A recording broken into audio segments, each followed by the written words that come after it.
There are roads we travel with purpose, and others we stumble upon without ever knowing why.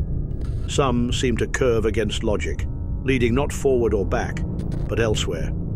Paths lined not with milestones, but with questions. Along these roads, it's said that certain presences linger, not to harm, but to observe.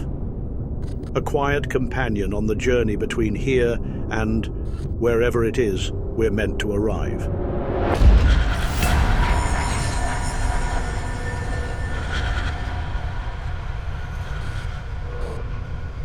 Among the many spirits listed in the Ars Goetia, Bathin sits quietly in the 18th place.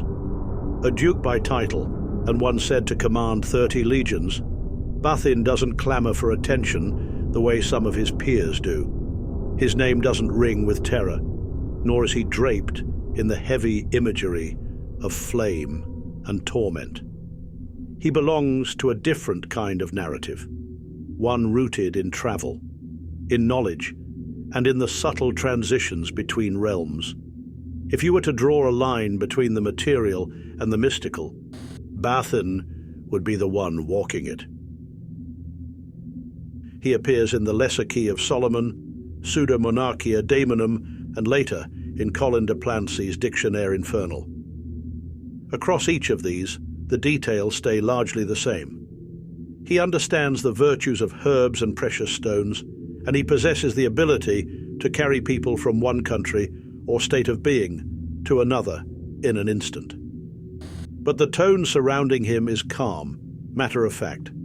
These aren't weapons of destruction. They're tools of movement, of mastery, and of healing. Bathin's role isn't one of destruction or temptation. He's not a gate crasher, but a guide, one who understands that not all travel is about distance. Sometimes it's about crossing into understanding or stepping sideways into forgotten knowledge. If you're seeking chaos, he's not your spirit. But if you're navigating something that requires grace, direction, or a sense of timing that doesn't belong to the clock, then his presence may already be nearer than you think. Descriptions of Bathin across the old grimoires tend to agree on the essentials.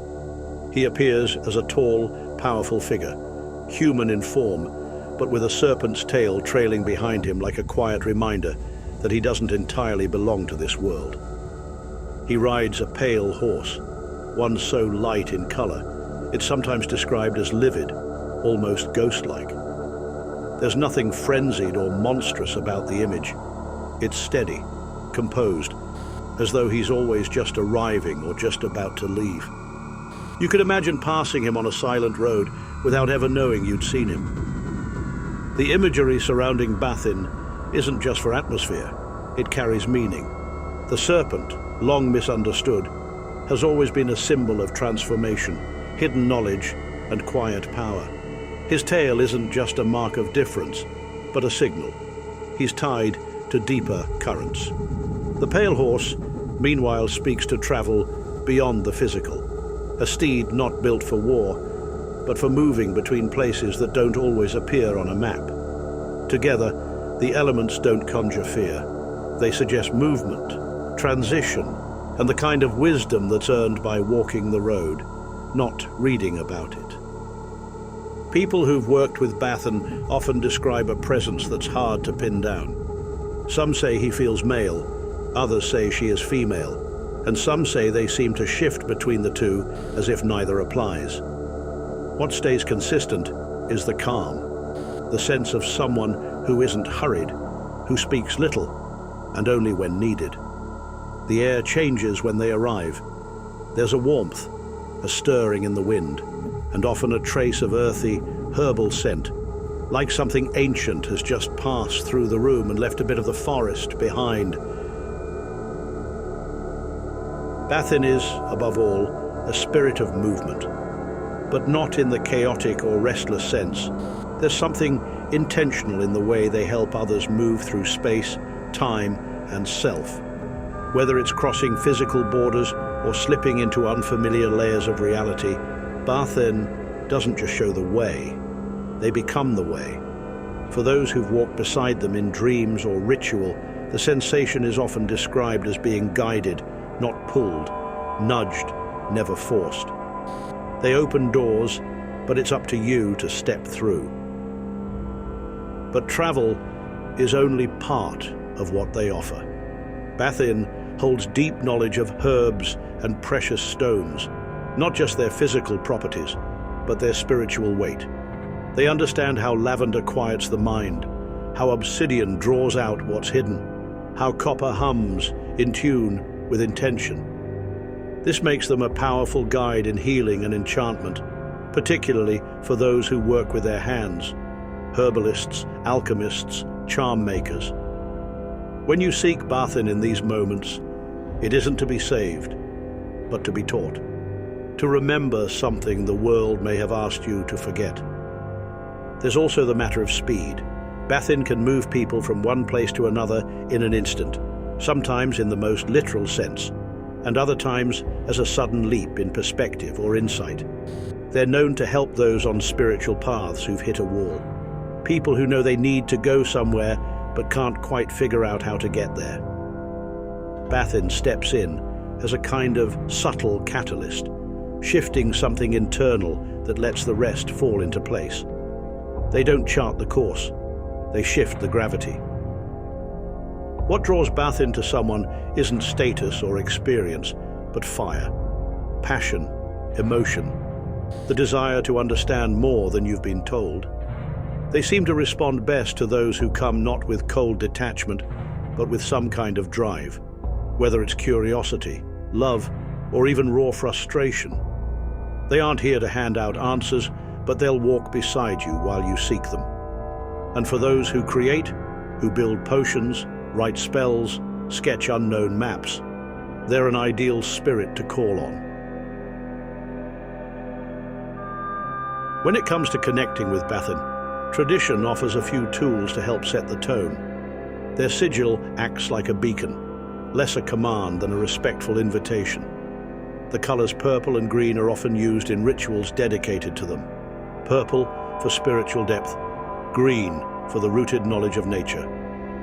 Offerings might include herbs like lavender or rosemary, metals like copper, or the warm scent of frankincense or sandalwood drifting on the air. Nothing about the practice needs to be grand. What matters most is clarity and presence. Those who have worked with Bathin often describe their presence in small but powerful shifts. A sudden gust of warm air, the sensation of motion while standing still. There's no drama, no thunderclap, just the steady awareness of something ancient standing with you, listening. Even in silence, Bathin's presence feels like guidance, a quiet hand on your back, pointing you towards something you may already know, but haven't yet understood. Whether it's literal travel, a sense of spiritual displacement, or the desire to deepen one's understanding of herbs, minerals, and the hidden language of the natural world, Bathin has been known to respond. They are particularly attuned to journeys that don't have clear destinations, times when you're searching for something more intuitive than logical. They don't offer shortcuts, they open space, and within that space, meaning has room to breathe. Bathin doesn't demand perfection or elaborate ceremony, but they do respond to sincerity. What seems to matter most is that the call comes from a place of real feeling, whether it's a fire lit by longing, grief, hope, or even frustration. And while there are no dire warnings about working with them, there is one quiet piece of advice: travel with protection. Not because Bathin will lead you astray, but because when you walk into unknown realms, it helps to know you're not doing it alone. Bathin tends to draw the kinds of people who walk the edges, those who work alone, or in silence, or in ways that aren't easily explained. Witches, herbalists, wandering alchemists, those who see spirits in wind-blown branches or hear meaning in the boiling of leaves. They're not a celebrity among spirits. There are no cults, no grand claims. But those who find Bathin often speak of a quiet familiarity, as if the spirit had already been beside them for some time before they ever learned the name. Bathin's planetary association is with Venus, not something many would expect from a spirit in the Goetia. But it makes sense. Venus isn't just about romantic beauty. It's also about attraction, value, and movement in harmony. Bathin doesn't just help you get from one place to another. They help you do it well, with grace, purpose, and alignment. There's a quiet elegance to their influence, like the feeling of finding just the right path after being lost for hours, or realizing the answer was in your pocket the whole time. Elementally, Bathin seems most at home between earth and air. Their wisdom runs deep in soil and stone, in roots that twist underground, but there's movement in them too, a restless breeze, a quiet gust that suggests they're never truly still. That blend of grounding and flight is what makes them more guide than ruler, more mentor than master. Not feared, not worshipped, just trusted, like an old compass tucked in a pocket, one you followed before you even knew it was there.